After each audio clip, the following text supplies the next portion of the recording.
அன்பு ஆன்மீக தமிழ் அன்பர்களே நண்பர்களே, உங்கள் அனைவருக்கும் தமிழ் யூடியூப் சேனலின் இனிய தமிழ் வணக்கம். தாய்மொழியால் இணைவோம், தாய்மொழியை வளர்ப்போம். வாழ்க தமிழ், வளர்க தமிழ்.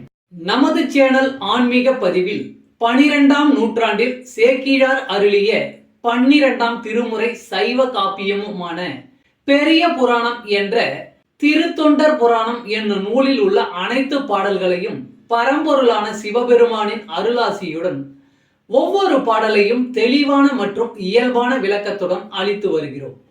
நாங்கள் அளித்து வரும் இந்த பெரிய புராணம் என்ற திருத்தொண்டர் புராணம் பதிவினை கேட்டு அதன் இனிமை உணர்ந்து அகிலம் காக்கும் இறைவனின் அருளாசியை பெற்று இறைப்பயன் அடையுமாறும், மேலும் இந்த பதிவிற்கு லைக் மற்றும் ஷேர் செய்தும், அது மட்டும் அல்லாமல் இதுவரை இந்த சேனலுக்கு நீங்கள் சப்ஸ்கிரைப் செய்யவில்லை என்றால் சப்ஸ்கிரைப் செய்து பெல் பட்டனையும் அழுத்தி ஆதரவு அளிக்கவும் அன்புடன் கேட்டுக்கொண்டு இப்பதிவினை தொடர்கிறேன். வாருங்கள், ஆன்மீக பதிவில் சேக்கிழாரின் 12ஆம் திருமுறையான பெரிய புராணம் என்ற திருத்தொண்டர் புராணம் பாடல்களை தெளிவான விளக்கமுடன் அறிவோம், அறிந்து தெளிவோம், தெளிந்து இறைப்பயன் அடைவோம். பெரிய புராணம் அல்லது திருத்தொண்டர் புராணம் என்பது சேக்கிழார் அவர்களால் பெருங்காப்பிய இலக்கணங்கள் பலவும் கொண்டதாக இயற்றப்பட்ட சைவ காப்பியம் ஆகும். சுந்தரமூர்த்தி சுவாமிகளின் திருத்தொண்ட தொகை என்னும் நூலை முதல் நூலாக கொண்டும், சுந்தரமூர்த்தி சுவாமிகளை காப்பிய தலைவராக கொண்டும், அவர் போற்றிய சைவ அடியார்களின் வாழ்க்கை வரலாற்றினையும் இந்நூலில் சேக்கிழார் விவரிக்கிறார். திருத்தொண்ட தொகை நம்பியாண்டார் நம்பி எழுதிய திருத்தொண்டர் திருவந்தாதி ஆகியவற்றை மூல நூல்களாக கொண்டும், 2ஆம் குலோத்துங்க சோழனிடம் அமைச்சராக இருந்த சேக்கிழார் பல ஊர்களுக்கு சென்றும் திரட்டிய தகவல்களை கொண்டும் பெரிய புராணம் எழுதப்பெற்றுள்ளது. 2ஆம் குலோத்துங்க சோழனின் ஆணையின்படி தில்லைக்கு சென்றவர் அங்கு இருக்கும் இறைவனான நடராசர் உலகெல்லாம் என்று அடியெடுத்து கொடுக்க சேக்கிழார் உலகெல்லாம் உணர்ந்து ஓதற்கு அரியவன் என பெரிய புராணத்தை தொடங்கியதாக நம்பப்படுகிறது. இடைக்கால இலக்கியத்தில் மக்களின் வாழ்க்கை பற்றி வரலாற்று போக்கில் அறிவதற்கு இந்நூல் உதவுகிறது. பெரிய புராணம் முதல் காண்டம், 2ஆம் காண்டம் என 2 காண்டமாகவும், முதல் காண்டத்தில் 5 சருக்கங்களையும் 2ஆம் காண்டத்தில் 8 சருக்கங்களையும் உடையதாக அமைக்கப்பெற்றுள்ளது. சுந்தரமூர்த்தி சுவாமிகளின் திருத்தொண்ட தொகையில் இடம்பெற்றுள்ள பாடல்களின் முதல் வரியே சருக்கங்களின் பெயர்களாக உள்ளது. காப்பிய கதையானது கைலாயத்தில் தொடங்க பெற்று சைவ அடியார்களின் வாழ்க்கையை விவரித்து இறுதியாக கைலாயத்தில் முடிகிறது.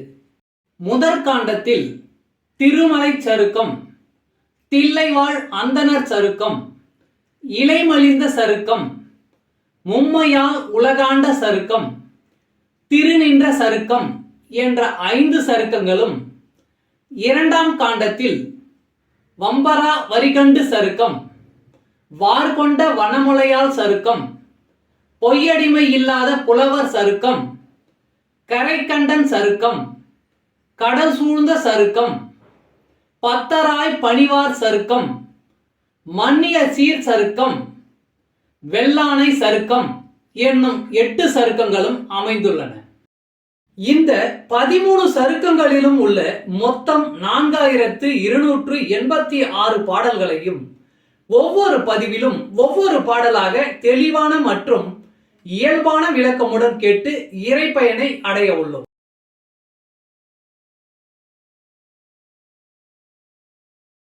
பெரிய புராணம் 7 அவையடக்கம். செப்பலுற்ற பொருளின் சிறப்பினால் அப்பொருட்கு உரை யாவரும் கொள்வரால், இப்பொருட்கு என் உரை சிறிது ஆயினும் மெய்ப்பொருட்கு உரியார் கொள்வர் மேன்மையால். செப்பலுற்ற பொருளின் சிறப்பினால் அப்பொருட்கு உரை யாவரும் கொள்வரால், இப்பொருட்கு என் உரை சிறிது ஆயினும் மெய்ப்பொருட்கு உரியார் கொள்வர் மேன்மையால். பாடலின் விளக்கம். நான் சொல்லும் பொருளின் சிறப்பினை எண்ணி எல்லாரும் அதனை ஏற்றுக்கொள்வர். என் உரை சிறிது ஆயினும் மெய்ப்பொருளுக்கு உரியவர் அதன் மேன்மையை எண்ணி ஏற்றுக்கொள்வர். தமிழ் அன்பர்களே நண்பர்களே, இன்றைய ஆன்மீக பதிவில் சேக்கிழார் அருளிய சைவ காப்பியமான பெரிய புராணம் என்ற திருத்தொண்டர் புராணம் என்னும் நூலில் உள்ள பாடலை தெளிவான விளக்கமுடன் உங்களுக்காக அளித்ததில் நான் மிகவும் பெருமை கொள்கிறேன். இப்பதிவில் அளிக்கப்பட்ட சைவ காப்பியமான பெரிய புராணம் என்ற திருத்தொண்டர் புராணம் பாடலின் விளக்கம் யான் அறிந்து கொண்டவை. யான் அறிந்த இந்த காப்பியத்தை நீங்களும் அறிந்து இறைப்பயன் பெற வேண்டும் என்பதற்காக இங்கே அளித்துள்ளேன். யான் அளித்த இப்பதிவானது ஏதேனும் ஒரு வகையில் உங்களுக்கு உதவும் என்று நான் மிகவும் நம்புகிறேன். மேலும் இப்பதிவினை கேட்டு இன்புற்று அதன்படி நீங்கள் இறைப்பயன் பெற்றால் அதில் எனக்கு மிக்க மகிழ்ச்சியே. வாழ்க வளமுடன். சர்வம் சிவமயம். இறையருள் பெறுவோம், இன்பமாய் வாழ்வோம். அன்பு ஆன்மீக தமிழ் அன்பர்களே, நண்பர்களே, இவ்வீடியோ பதிவினை கேட்டு இன்புற்று ஆதரவு அளித்த அனைத்து தமிழ் உள்ளங்களுக்கும் எங்கள் மனமார்ந்த நன்றி. மேலும் இப்பதிவு உங்களுக்கு பிடித்திருந்தால் லைக் மற்றும் ஷேர் செய்து, இதுவரை இந்த சேனலுக்கு நீங்கள் சப்ஸ்கிரைப் செய்யவில்லை என்றால் சப்ஸ்கிரைப் செய்து ஆதரவு அளிக்க வேண்டி அன்புடன் கேட்டுக்கொள்கிறேன். நன்றி. அடுத்த பதிவில் உங்களை விரைவில் சந்திக்கும் வரை உங்களிடமிருந்து விடைபெறுவது தமிழ் யூடியூப் சேனல்.